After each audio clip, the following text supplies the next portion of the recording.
पहला क्वेश्चन आपके स्क्रीन के सामने है। पूर्ण राजस्थान में बहने वाली सबसे लंबी नदी का नाम है, यानी कि ऐसी नदी जो केवल राजस्थान में ही बहती है वो सबसे लंबी नदी। पहला है माही, दूसरा बनास, तीसरा बाणगंगा, चौथा है लूणी। कौन सी आपका राइट आंसर हो जाएगा? दोस्तों पूर्ण रूप से राजस्थान में बहने वाली सबसे लंबी नदी आपकी बनास नदी हो जाएगी, जबकि राजस्थान में बहने वाली सबसे लंबी नदी का पूछे तो वो चंबल होगी। ठीक है ना, दोनों प्रश्नों को अलग से समझेगा। इसका आंसर बनास होगा, दूसरा ऑप्शन बिल्कुल करेक्ट हो जाएगा। बढ़ते हैं अगले प्रश्न की ओर। राजस्थान का भीष्म पितामह किसे कहा जाता है? पहला है राणा सांगा, दूसरा राणा कुंभा, तीसरा कुंवर चुंडा, चौथा है राणा लाखा। कौन सा आपका राइट आंसर हो जाएगा? इस प्रश्न के राइट आंसर की बात करें, सभी अभ्यर्थियों को कमेंट में आंसर देना है। राजस्थान का जो भीष्म पितामह है दोस्तों, कुंवर चुंडा को कहा जाता है। तीसरा ऑप्शन बिल्कुल आपका करेक्ट हो जाएगा। अगला प्रश्न दोस्तों, गिद्दड़ नृत्य का संबंध किस स्थान से है? गिद्दड़ नृत्य का संबंध किस स्थान से है? पहला ऑप्शन है मेवाड़, दूसरा बीकानेर, तीसरा है शेखावटी, चौथा है जयपुर। कौन सा आपका राइट आंसर हो जाएगा? सभी को आंसर देना है। बात करें दोस्तों गिद्दड़ नृत्य की, तो यह प्रसिद्ध है दोस्तों आपके शेखावटी क्षेत्र में। ठीक है ना, चूरू, सीकर, झुंझुनू 3 जिले शेखावटी क्षेत्र के अंतर्गत आते हैं। सी ऑप्शन बिल्कुल आपका करेक्ट हो जाएगा।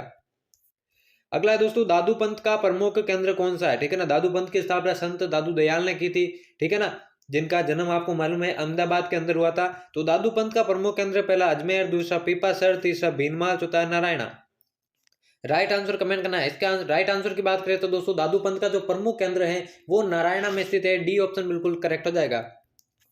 अगला देखें दोस्तों, बाण माता किस राज परिवार की कुलदेवी थी? ठीक है ना, बाण माता किस राज परिवार की कुलदेवी थी? पहला है मेवात, दूसरा जयपुर, तीसरा मेवाड़, चौथा है नागौर। कौन सा आपका राइट आंसर हो जाएगा? बाण माता के बारे में पूछा गया है तो दोस्तों मेवाड़ राजवंश की, ठीक है ना, मेवाड़ राजवंश की कुलदेवी थी बाण माता।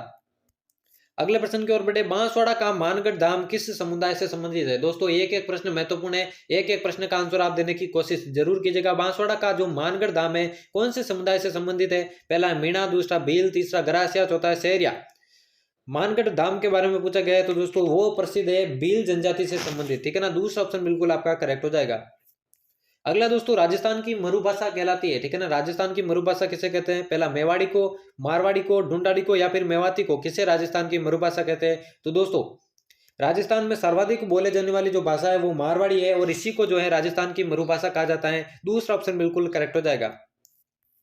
अगला है दोस्तों, उच्च न्यायालय का, ये पॉलिटिक्स से संबंधित है। पॉलिटिक्स से संबंधित हर बार प्रश्न पूछे जाते हैं, किसी भी एग्जाम को देख लीजिए। उच्च न्यायालय का न्यायाधीश अपना त्याग पत्र किसे देता है? पहला मुख्यमंत्री, दूसरा राज्यपाल, तीसरा राष्ट्रपति, चौथा उपराष्ट्रपति। पूछा गया दोस्तों उच्च न्यायालय का न्यायाधीश। अब बात करते हैं दोस्तों, चाहे उच्च न्यायालय का न्यायाधीश हो या फिर उच्चतम न्यायालय का न्यायाधीश हो, सभी जो अपना त्याग पत्र है वो दोस्तों राष्ट्रपति को ही देते हैं। ठीक है ना, सी ऑप्शन बिल्कुल आपका करेक्ट हो जाएगा। अगले प्रश्न की ओर बढ़े दोस्तों। अगला प्रश्न है, राजस्थान वित्त निगम की स्थापना कब की गई? राजस्थान वित्त निगम की स्थापना, चार ऑप्शन दिए गए हैं। पहला 1955, दूसरा 1956, तीसरा 1960, चौथा है 1958। राजस्थान वित्त निगम की बात की गई है दोस्तों, तो इसका जो राइट आंसर हो जाएगा वो हो जाएगा 1955। ठीक है ना, पहला ही ऑप्शन बिल्कुल आपका करेक्ट हो जाएगा। अगला दोस्तों, निम्नलिखित में से कौन सी रचना मीराबाई की है? साहित्य से संबंधित प्रश्न है, कौन सी रचना इनमें से मीराबाई की है? पहला सखी, दूसरा बीजक, तीसरा शबद, चौथा है पदावली। दोस्तों ये तीनों तो आप देख सकते हैं, ये तीनों तो मीराबाई की रचना नहीं है, लेकिन जो चौथी है पदावली वही आपका राइट आंसर हो जाएगा। पदावली जो है मीराबाई की रचना है, इसलिए चौथा ऑप्शन बिल्कुल करेक्ट हो जाएगा। दोस्तों वीडियो को एंड तक जरूर वॉच करना है और अभी तक आपने चैनल को सब्सक्राइब नहीं किया तो जल्दी से सब्सक्राइब करके बेल आइकन को प्रेस कर देना, क्योंकि इसी तरह की महत्वपूर्ण वीडियोस आपको आगे भी देखने को मिलेगी। और जो भी नोटिफिकेशन वगैरह कंपटीशन एग्जाम से रिलेटेड आते हैं उनके बारे में सर्वप्रथम जानकारी इस चैनल पर आपको मिलेगी, तो चैनल को सब्सक्राइब जरूर करना है। 11वां प्रश्न है, मारवाड़ हितकारिणी सभा का गठन किसने किया था? पहला चांदमल सुराणा, दूसरा माणिक्यलाल वर्मा, तीसरा हरिभाई किंकर, चौथा जयनारायण व्यास।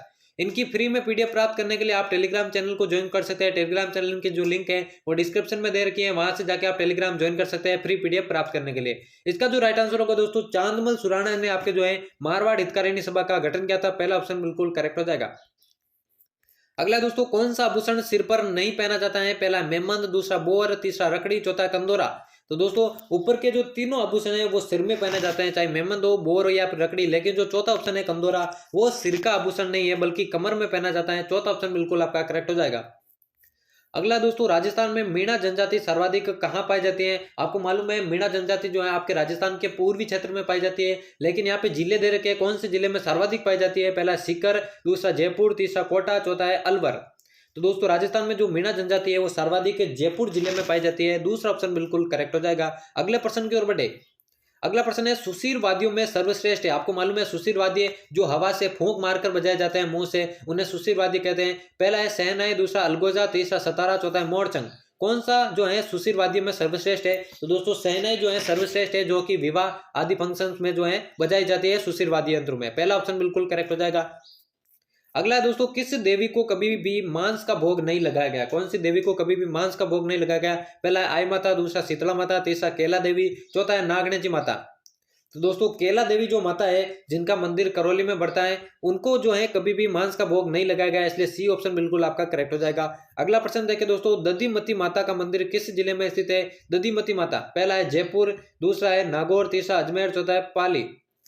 आपको बता दें दोस्तों दधी माता जो माता का मंदिर है वो नागौर जिले में स्थित है। नागौर का एक प्रसिद्ध स्थान है गोट मांगलोद, ठीक है ना, ये भी आपको याद रखना है, गोट मांगलोद, गोट मांगलोद ये भी आपको याद रखना है। इस स्थान पर जो है दधिमती माता का मंदिर बढ़ता है, इसलिए बी ऑप्शन बिल्कुल आपका करेक्ट हो जाएगा। अगला प्रश्न है निम्न में से कौन सा सुमेलित नहीं है? राजस्थान के दुर्गों से रिलेटेड ये प्रश्न है दोस्तों। मेहरानगढ़, जोधपुर, जूनागढ़, बीकानेर, रणथंभौर, सवाईमाधोपुर, लोहागढ़ और जैसलमेर, कौन सा आपका राइट आंसर हो जाएगा?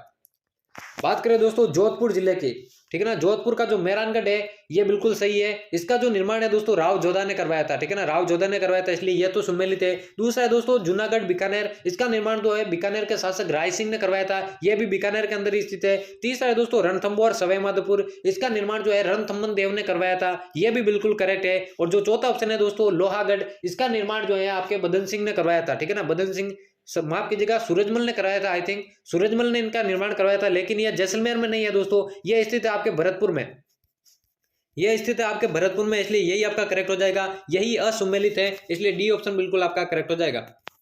अगला दोस्तों 18वां, राजस्थान के एकीकरण के समय जोधपुर के शासक कौन थे? राजस्थान के एकीकरण के समय जोधपुर के शासक, पहला हनुवंत सिंह, दूसरा उदयबान सिंह, तीसरा शार्दुल सिंह, चौथा है भीम सिंह।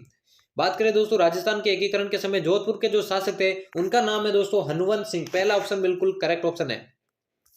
अगला दोस्तों राजस्थान जाट क्षेत्रीय सभा कब बनाई गई थी? राजस्थान जाट क्षेत्रीय सभा, पहला 1911, दूसरा 1930, तीसरा 1931, चौथा 1938, कौन सा आपका राइट आंसर हो जाएगा? बात करें दोस्तों राजस्थान जाट क्षेत्रीय सभा की, इसकी स्थापना जो है 1931 में की गई थी, सी ऑप्शन बिल्कुल आपका करेक्ट आंसर हो जाएगा।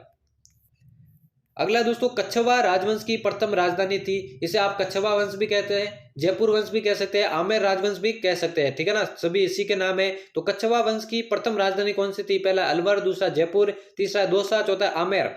तो दोस्तों कच्छवा राजवंश की जो प्रथम राजधानी थी वो थी दौसा, सी ऑप्शन बिल्कुल आपका करेक्ट हो जाएगा।